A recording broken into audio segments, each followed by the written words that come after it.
If you purchase presets from someone and you're having a difficult time matching it to your own pictures, I found that there are 3 main things that are gonna massively improve the use of presets. If you don't have my presets or anyone else's presets, you can click on my link down below that will send you a free preset so you can use it to follow along. The first thing is gonna be exposure, second thing is white balance, and third thing is the HSL color area.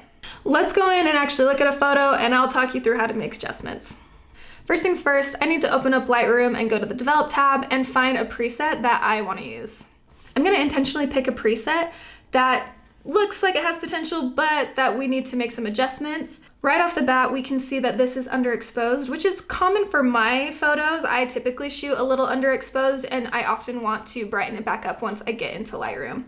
I'm just going to adjust the exposure slider slightly up to add some more light in, which is already helping a lot.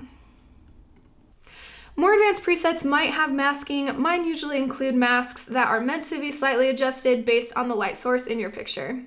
I typically have a shadow mask that is meant to darken the foreground opposite of the light source. In this preset, there's also an exposure radial filter that's meant to create a soft vignette effect in the center of the picture. And this last one is really meant to bring some warmth and some vibrance to your light source. These masks can be deleted or adjusted depending on your preference.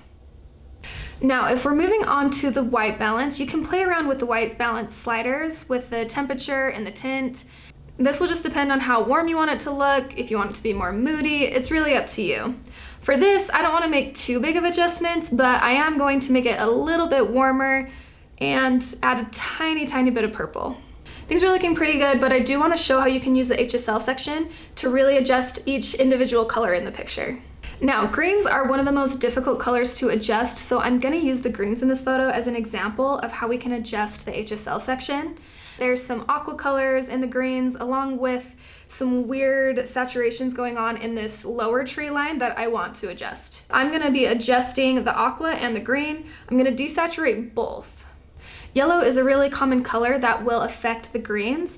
If I slide the slider down, it's going to desaturate the greens that the light is hitting. I'm not going to adjust the yellows for this picture, but if you need to, you can.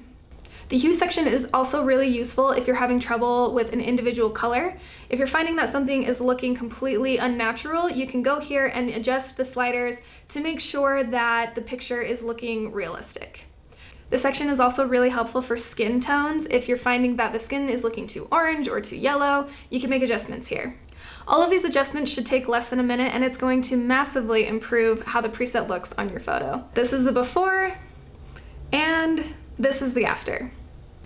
In my opinion, presets should be used to help you edit faster, but they shouldn't completely replace editing. Make sure that you're still learning how to edit, learning all the different sliders so that you know what to adjust to really optimize your process.